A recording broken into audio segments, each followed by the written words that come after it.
guys, so going back sa mga sinasabi ko, may nagsabi nga sa akin na kailangan i-hold mo yung temper mo kasi talagang ma-upset ka.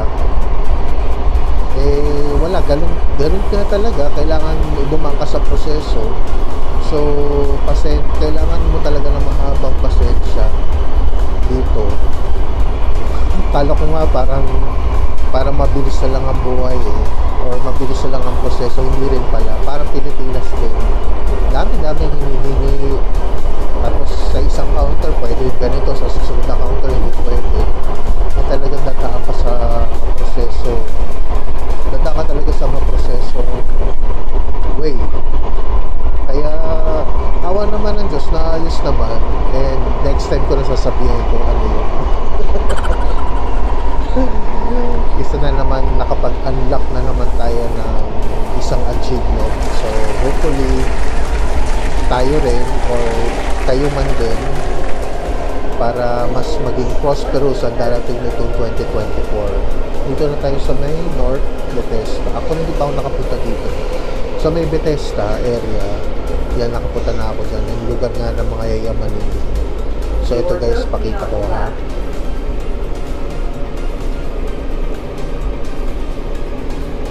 North Bethesda.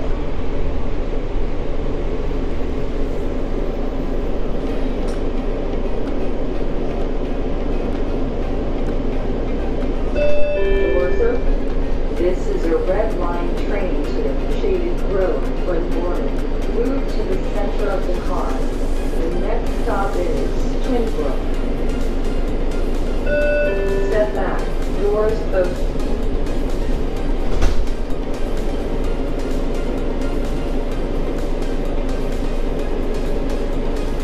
So ayun guys, maganda ang panahon ngayon, sunny. And yung temperature kanina, it's around 40 degrees, malamig din.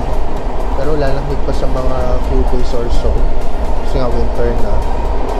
And yung parang forecast nila dito is medyo makapal na yung snow sa DC. Ganoon din sa Maryland, tapos sa Virginia of course, northern part ng Virginia. Yan, makapal lang snow. So, nung kwento ko lang na maiksi, the first time na na-experience ko yung snow was 2016. No, 2017 yata. Yeah, 2017. Okay lang, parang sa umpisa siyempre nakaka-excite, pero yung parang as time goes by, parang snow na naman. Alam niyo yung parang crush ice, yung masyadong fine yung ice na noong time na yun. And maganda siyang tingnan, no? Puti kasi.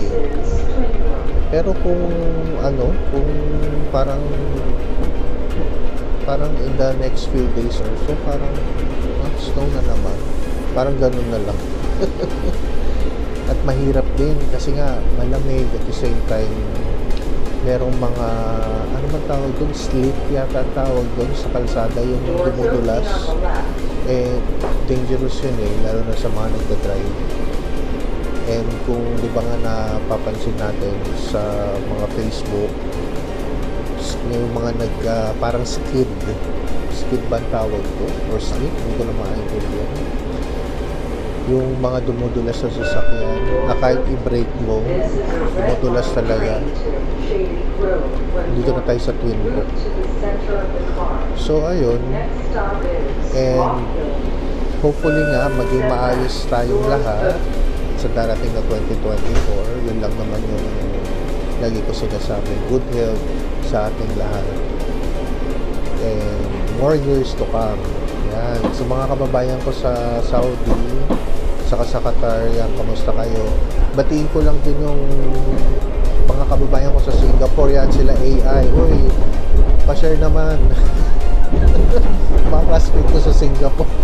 Pero nasa UK na sila, in Ireland yan. So, kamusta kayo dyan? I hope na maayos ang kalagayan nyo. Paki-like, share, and subscribe. Pati sa mga new subscribers natin, sana pakilagay yung name nyo sa comment section para mabati ko rin kayo. And paki-share na rin itong video nito. Gutom na ako. ako guys, kaya di bale, kung makita natin yung Filipino store, kakain tayo. Kain na naman, because kain is life. Yan. So next video tuloy.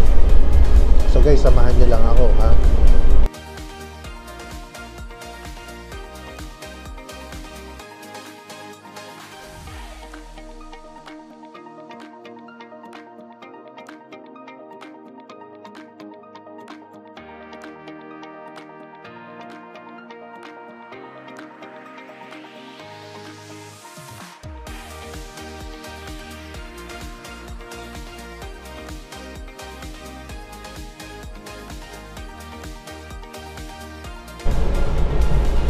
So guys, so nandito na tayo sa Rockville, bababa na tayo, and from here sasakay tayo ng bus. So let's go.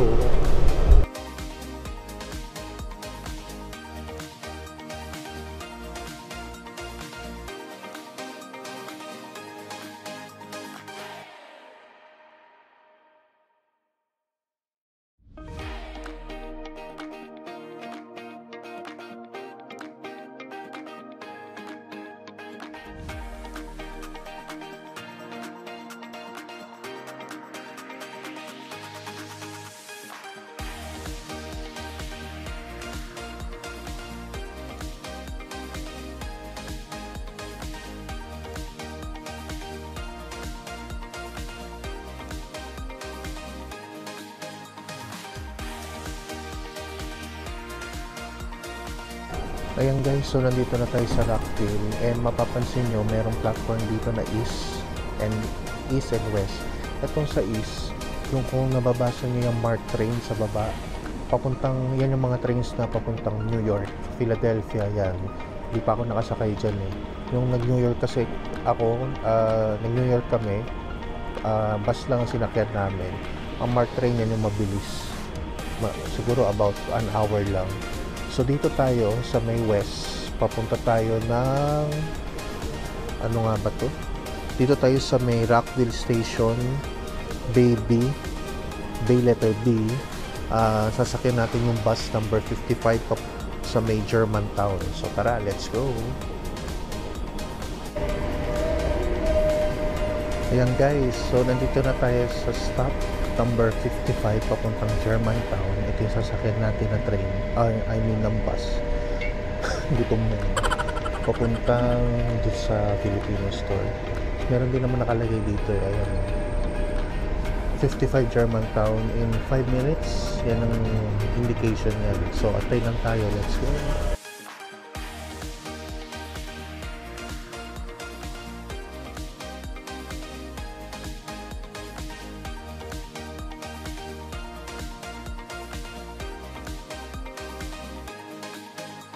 Ayan guys, so nandito na tayo sa area kung saan tayo pupunta sa may Filipino store, and parang Asian na area rin to kasi ito may Fall 75. Actually ngayon lang ako nakapunta dito eh. Parang gusto ko siya i-try, pero may mas masarap na fall na talagang pinipilahan sa may Wilson Boulevard, sa may Arlington. Next time puntahan natin yun. Nakita ko na yung Filipino. Ito, merong Asian bakery. Yan. And ano makikita niyo yan, Asian Bakery and Cafe, Hungerford, Beer and Wine. Ayan, dito tayo sa of course Filipino Market and Cafe. Katabi lang pala siya nitong Thai Cuisine Restaurant. So tara, let's go.